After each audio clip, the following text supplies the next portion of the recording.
भन्नुभयो भने म तपाईको चिया दोकान तिलाबाडीबाट हैन तपाईको गाजबाडी जानुको लागि चाहिँ निक्लिन्दैछु हैन। यो चाहिँ खासमा भन्नुको भने तपाईको यो सोझा बाटो गयो भने चाहिँ तपाईको चाल्सा पुग्छ हैन।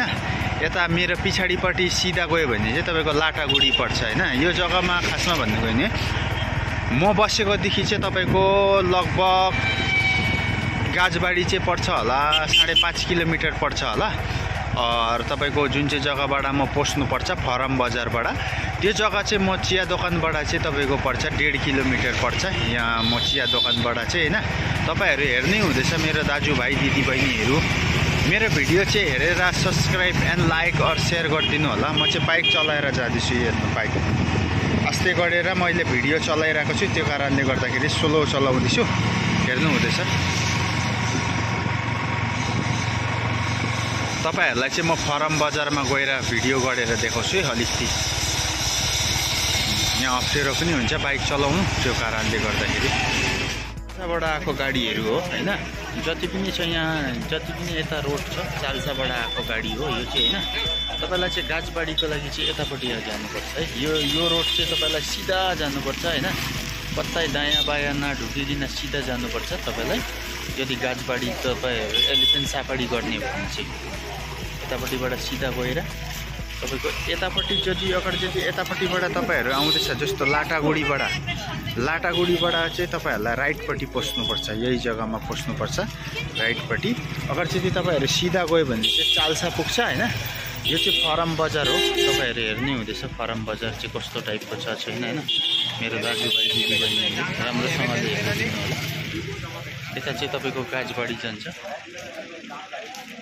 तपाईहरुलाई चाहिँ यही जग्गाबाट आउनुपर्छ हैन। तपाईहरु हेर्नै हुँदैछ हैन यो रोडमा गाजबाडी चाहिँ कस्तो टाइपको छ छैन हैन। मेरो दाजुभाइ दिदीबहिनीहरु जति जनाले पनि हेर्छ सब्स्क्राइब एन्ड लाइक और शेयर गरिदिनु होला है। हेर्नु हुँदैछ चारैपट्टि बगान छ और भित्र पस्यो भने चाहिँ तपाईको फरेस्ट पर्छ यो जग्गामा हैन। तपाईलाई चाहिँ यो चाहिँ खासमा भनेको नि लाटागुडी फरेस्ट पर्छ जुन चाहिँ गोडुमाडा फरेस्ट। मेरो दाजुभाइ दिदीबहिनीहरु हेर्नु हुँदैछ तपाईहरु मेरो भिडियो स्किप नगरिकन हेर्दिनु होला। Welcome to my YouTube channel. Subscribe and like और शेयर गरिदिनु होला।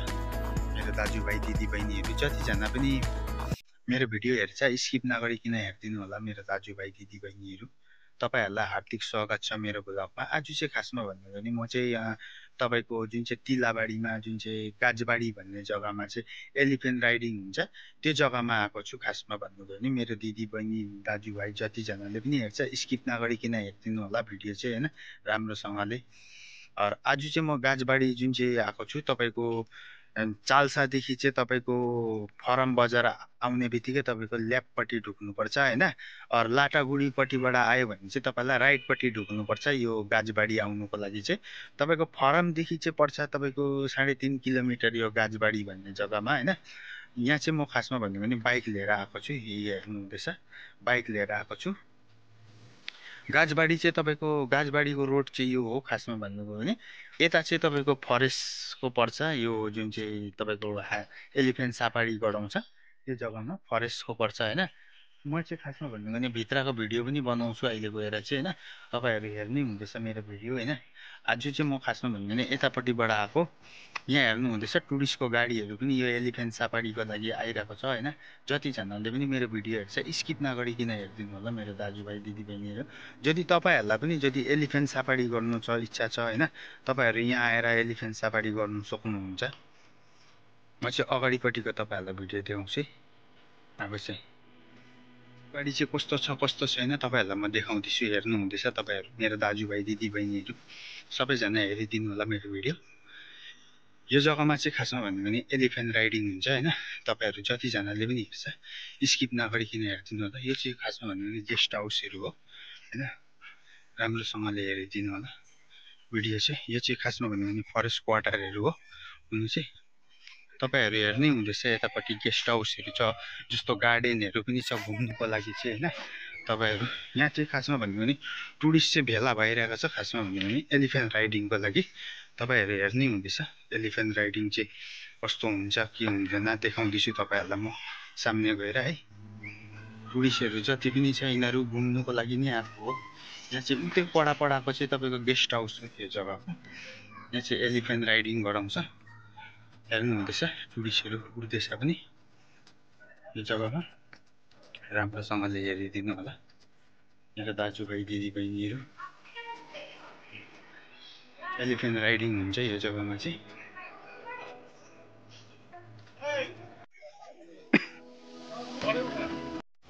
यो चाहिँ खासमा भन्यो भने टिकट काउन्टर रहेछ। तपाईँहरू यो जग्गामा चाहिँ भिजिट गर्नुपर्छ हैन। एकछिन अगाडि यता चाहिँ हात्तीहरू राख्छ, अगाडिपट्टि हात्ती पनि छ। एलिफेन्ट राइडिङ चाहिँ यस्तो हुन्छ। तपाईँहरू हेर्नै हुँदैछ। राम्रोसँगले हेरिदिनु होला मेरो दाजुभाइ दिदीबहिनीहरू। टुरिस्टहरू पनि उठ्दैछ, हेर्नुहुँदैछ।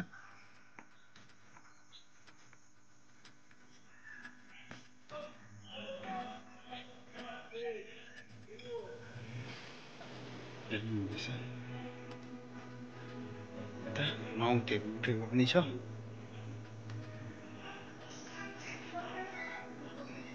यसलाई चाहिँ भन्छ गाजुबाडी। तपाईँहरूलाई पनि यदि इच्छा छ एलिफेन्ट राइडिङ गर्नुको लागि, तपाईँहरू यहाँ आउनु सक्नुहुन्छ गाजुबाडी भन्ने जग्गामा हैन। यो चाहिँ तपाईँको पर्छ चाल्सादेखि 8 किलोमिटर भित्र पर्छ हैन। तिल्लाबाडी भन्ने जग्गामा पर्छ यो जग्गा चाहिँ। यो चाहिँ एलिफेन्ट राइडिङ हुन्छ। हेर्नुहुँदैछ कति टुरिस्ट आइरहेको छ, माउन्टहरू पनि चढिरहेको छ। यहाँ चाहिँ तपाईँको 7-8वटा हात्ती छ होला सायद राइडिङ गर्नुको लागि। यतापट्टि हेर्नुहुँदैछ तपाईँहरू, सानो नानी पनि छ अगाडिपट्टि चाहिँ। यहाँ चाहिँ हात्ती राख्छ।